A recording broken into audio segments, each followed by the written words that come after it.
स्वागत है आप सभी का एक बार फिर से आपके अपने चैनल पे। आज की इस वीडियो में हम देखेंगे कि हमारी परमिटिविटी क्या होती है और डाइलेक्ट्रिक कांस्टेंट जिसको हम रिलेटिव परमिटिविटी बोलते हैं उसके बारे में हम डिस्कस करेंगे। इसके पहले वाली वीडियो में हमने देखा कि हमारा कूलम्स लॉ क्या होता है। अगर आपने वो वाली वीडियो नहीं देखी उस वीडियो को देख लेना, उसी के बाद आपको आज का टॉपिक समझ आने वाला है। उसका लिंक मैं आपको डिस्क्रिप्शन में दे दूंगा कि उसका लिंक कौन सा है। वीडियो को अपने फ्रेंड्स के साथ शेयर करना। मेरा नाम है गौरव, चलिए शुरू करते हैं। सबसे पहले हम बात करते हैं कि जो हमारी परमिटिविटी है वो क्या चीज है। देखिए, जो हमारी परमिटिविटी है वो बेसिकली क्या है, किसी मीडियम की प्रॉपर्टी।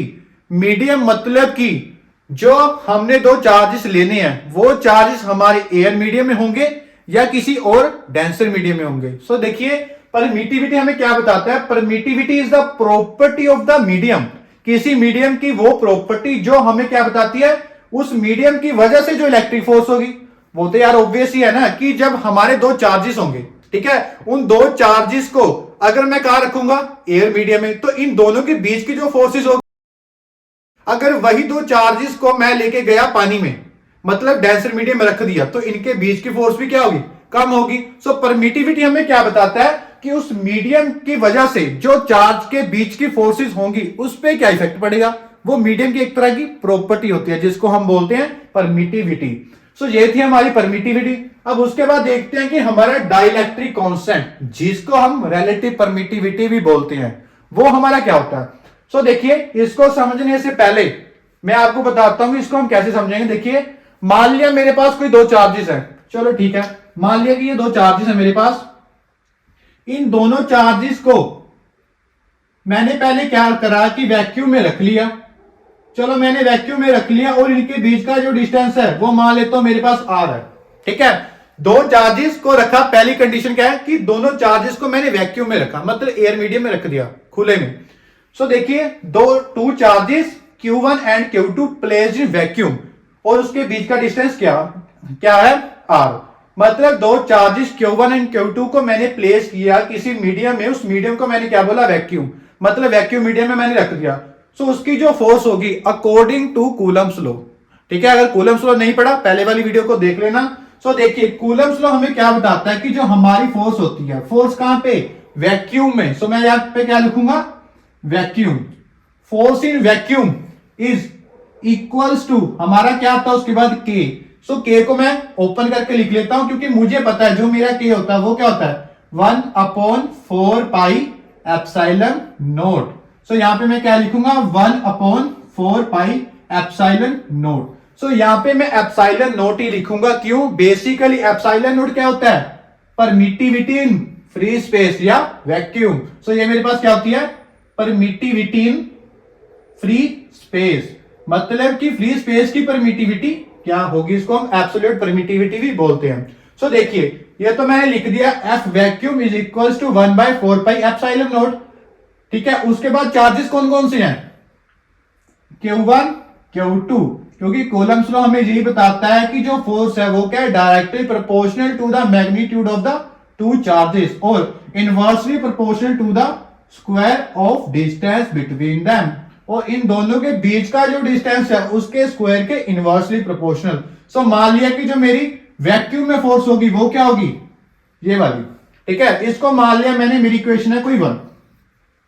अब उसके बाद देखिए, दूसरी मैंने कंडीशन क्या ली कि सेम चार्जेस को मैंने कहां पे रखा, मीडियम में।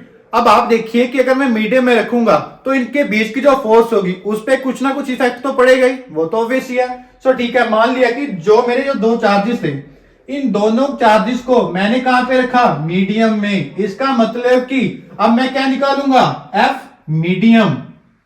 जो हमारा F मीडियम होगा वो भी क्या होगा, इक्वल्स टू 1/4 पाई।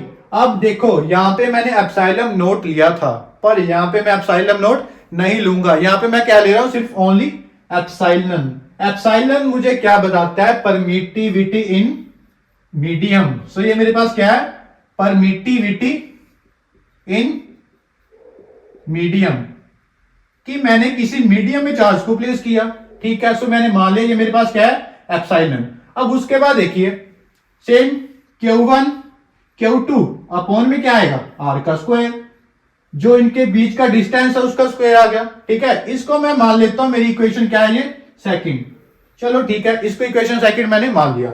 अब उसके बाद मैं क्या करूंगा कि मेरी जो दो इक्वेशंस हैं, इन दोनों इक्वेशंस को मैं क्या करूंगा, डिवाइड कर दूंगा। चलो कर देते हैं यहां पे डिवाइड। सो देखिए मेरी दोनों इक्वेशंस को मैंने क्या किया, डिवाइड किया। सो इसका मतलब कि जब मैं पहली इक्वेशन को डिवाइड करूंगा सेकंड वाली के साथ, 1 डिवाइड 2। सो जब मैंने पहली इक्वेशन को दूसरी वाली से किया डिवाइड, इसका मतलब कि जो मेरा एफ वैक्यूम है वो किसके अपोन में आया, एफ मीडियम के। सो वो किसके इक्वल होगा, जो हमारी ये पूरी वैल्यू और अपोन में दिस वैल्यू। तो इसका मतलब कि 1/4 pi epsilon naught Q1 Q2 upon are square. So medium में क्या था हमारा, 1/4 पाई एप्सिलॉन नॉट। एक मिनट में चेक कर लूं कि दिख भी रहा है, ये थोड़ा ऊपर लिख देता हूं। सो देखिए 1/4 pi epsilon Q1 Q2 upon are square. So आप देखिए कि इस Q1 upon Q1 Q2 upon are square से ये Q1 Q2 आर स्क्वायर मेरा कैंसल आउट हो गया। और सिमिलरली 1/4 पाई एप्सिलॉन नॉट से ये हमारा 1/4 पाई और 1/4 पाई कैंसल आउट हुआ। बचा क्या मेरे पास, जो मेरा F vacuum upon F medium मेरे पास आया वो किसके इक्वल होगा, 1/एप्सिलॉन नॉट अपॉन 1/एप्सिलॉन। सो मतलब कि जो मेरे पास बचा 1/एप्सिलॉन नॉट अपॉन 1/एप्सिलॉन। अब मेरे पास जो एप्सिलॉन ये बचा, इसको मैं एडजस्ट कर दूंगा। अगर एडजस्ट करूंगा ये एप्सिलॉन मेरा ऊपर जाएगा, ये 1 मेरा यहां पे जाएगा। सो क्या बचा, epsilon not epsilon upon epsilon not. So मुझे क्या पता चला कि जो मेरा F vacuum upon F medium आया वो किसके इक्वल है, ई अपॉन ई नोट। इसको मैं इक्वल लेता हूं के मतलब कि जो मेरा F vacuum upon F medium होता है वो किसके इक्वल होता है, के। इसमें जो के है वो क्या है, डाइलेक्ट्रिक कांस्टेंट, और उसी को हम बोलते हैं रिलेटिव परमिटिविटी। सो इसका मतलब कि जो मुझे के की वैल्यू मिली वो क्या मिली, ई अपॉन ई नोट। सो मैं इसको लिख सकता हूं, ये किसके इक्वल होगी, F vacuum upon F medium. So मुझे पता चला कि जो मेरा डाइलेक्ट्रिक कांस्टेंट है वो क्या है, ई अपॉन एप्सिलॉन नॉट। ठीक है, एप्सिलॉन अपॉन एप्सिलॉन नॉट। सो इसको मैं इजीली डिफाइन भी तो कर सकता हूं, कैसे। सो देखिए डाइलेक्ट्रिक कांस्टेंट और रिलेटिव परमिटिविटी किसे, मीडियम की, वो किसे कैसे डिफाइन करेंगे हम, रेशियो ऑफ फोर्स, किसकी रेशियो, फोर्स की, between two charges placed in some distance apart in free space to the medium. क्या मतलब हुआ, जो हमारा डाइलेक्ट्रिक कांस्टेंट है किसी मीडियम का, वो क्या डिफाइन करता है कि force in vacuum to the force in medium. So इसी को हम बोलते हैं डाइलेक्ट्रिक कांस्टेंट। सो देखिए, सो इसमें से मैंने ई की अगर वैल्यू निकाली तो क्या आई, एप्सिलॉन नॉट के। सो ये मेरा क्या इसमें डाइलेक्ट्रिक कांस्टेंट, और हमारा जो डाइलेक्ट्रिक कांस्टेंट है के, इसको हम रिलेटिव परमिटिविटी को ई आर भी बोलते हैं।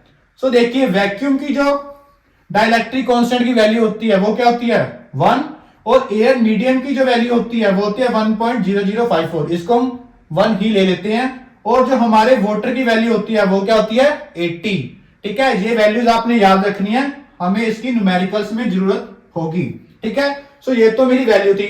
अगर मुझे बोला जाए कि अकेले एफ मीडियम की वैल्यू बतानी है कि क्या होगी, फोर्स की, ठीक है, सो इसको भी मैं लिख सकता हूं, मुझे पता है अकॉर्डिंग टू कूलम्स लॉ 1/4 पाई।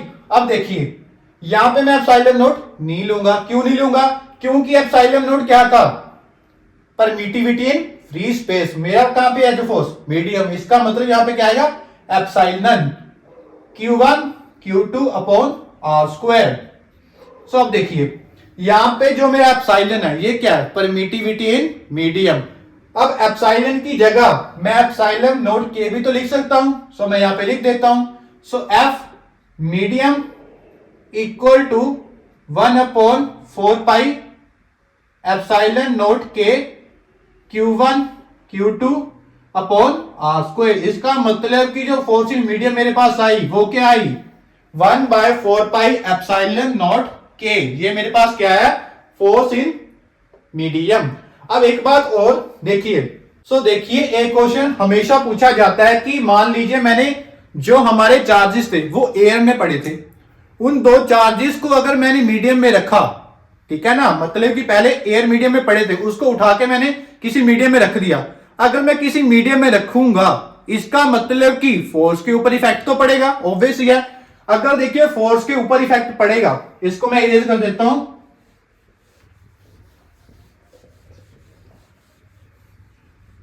कैसे, देखिए अगर फोर्स के ऊपर इफेक्ट पड़ेगा, इसका मतलब देखिए क्या हुआ। मैंने निकाला कि जो मेरा एफ वैक्यूम है अपॉन एफ मीडियम है, वो किसके इक्वल होता है, हमारा के, दैट इज डाइलेक्ट्रिक कांस्टेंट। अब मुझे बोला जाए कि मान लिया कि मेरे पास जो चार्जेस थे वो पहले वैक्यूम में पड़े थे, उसको उठा के मैंने किसी मीडियम में रखा, तो मीडियम में रखने के बाद जो एफ मीडियम होगा उसकी फोर्स पे क्या इफेक्ट पड़ेगा, मतलब जो एफ मीडियम होगा उसकी वजह से फोर्स के ऊपर क्या इफेक्ट पड़ेगा। ठीक है, देखिए कैसे बोल सकता हूं मैं। मुझे बोला कि एफ मीडियम की वैल्यू निकालनी है, चलो निकाल लेता हूं। अगर मैंने एफ मीडियम की वैल्यू को निकाला, इसमें से ये एफ मीडियम मेरा ऊपर जाएगा, के नीचे आएगा। इसका मतलब कि क्या हुआ मेरे पास, के अपॉन एफ, मेरे पास ये क्या हुआ, देखिए एफ मीडियम मेरा ऊपर गया, के नीचे आया, क्या बचा, एफ वैक्यूम अपॉन के। मैं बोल सकता हूं कि अगर मैं दो चार्जेस को प्लेस करूंगा किसी मीडियम में, जो उसकी फोर्स होगी वो क्या होगी, के टाइम डिवाइड होगी किसके, फोर्स इन वैक्यूम के। ये मेरे पास था ऑल अबाउट परमिटिविटी, की परमिटिविटी क्या होती है और डाइलेक्ट्रिक कांस्टेंट हमारा क्या होता है, और इसी को हम रिलेटिव परमिटिविटी बोलते हैं। चलिए एक बार इसको दोबारा से बोल लेते हैं। परमिटिविटी बेसिकली क्या होता है, देखिए किसी मीडियम की वो वाली प्रॉपर्टी, किसी मीडियम की वो वाली प्रॉपर्टी जो कि दो चार्जेस के बीच की फोर्स को इफेक्ट करेगी। ठीक है ना, जैसे दो चार्जेस को एयर में रखूंगा तो फोर्स क्या होगी, ज्यादा होगी, उनके बीच की जो अट्रैक्शन होगी वो ज्यादा होगी। वही दो चार्जेस को अगर मैंने किसी पानी में प्लेस कर दिया, किसी डाइलेक्ट्रिक में प्लेस कर दिया, तो उनके बीच की जो फोर्सेस होगी वो क्या हो जाएगी, कम हो जाएगी ना। ये था हमारा परमिटिविटी। अब उसके बाद हमने देखा कि जो हमारा डाइलेक्ट्रिक कांस्टेंट और रिलेटिव परमिटिविटी क्या होता है। दो कंडीशंस ली हमने, कौन सी, एफ वैक्यूम। एफ वैक्यूम निकाला अकॉर्डिंग टू कूलम्स लॉ, वो क्या हो गया, 1/4πε0। Epsilon not is a permittivity in free space. उसी के साथ Q1 Q2 upon are square. First condition let किया इक्वेशन नंबर 1। सिमिलरली दूसरी इक्वेशन ली मैंने, वो क्या हुई, एफ मीडियम। पर डिफरेंस क्या आएगा कि यहाँ पे एप्सिलॉन नोट था जो परमिटिविटी थी फ्री स्पेस की, पर ये कौन सी परमिटिविटी है, इन मीडियम। इसको मैंने क्या लिया, एप्सिलॉन। अब उसके बाद मैंने क्या किया था कि एफ वैक्यूम को डिवाइड किया था एफ मीडियम के साथ। जैसे मैंने डिवाइड किया था 1/4π से ये कैंसिल आउट हुआ था, उसके साथ ये सारा कैंसिल आउट हुआ था। बचा क्या था, 1/ε0 अपॉन 1 अपॉन एप्सिलॉन। इसको मैंने उल्टाया तो मुझे क्या मिला था, मुझे मिला था ये वाली वैल्यू। ठीक है, K equal to epsilon upon epsilon naught, that is F vacuum on F medium. मुझे बोला जाए कि डाइलेक्ट्रिक को डिफाइन करो, डाइलेक्ट्रिक को कैसे डिफाइन करेंगे, the dielectric constant is defined as ratio of force in vacuum to the ratio in force of medium. इसको हम ऐसे डिफाइन करते हैं। डाइलेक्ट्रिक कांस्टेंट की हर मीडियम में अलग अलग वैल्यू होगी, वो क्या होगी, जैसे वैक्यूम में 1 होती है, एयर में ये होती है, और डेंसर में 80 होती है। डेंसर मतलब कि वाटर मीडियम में। आज के लिए इतना ही। मिलते हैं अगली वीडियो में। अगर वीडियो अच्छी लगे तो चैनल को सब्सक्राइब करना और वीडियो को लाइक करना और अपने फ्रेंड्स के साथ शेयर कर देना। मिलते हैं अगली वीडियो में।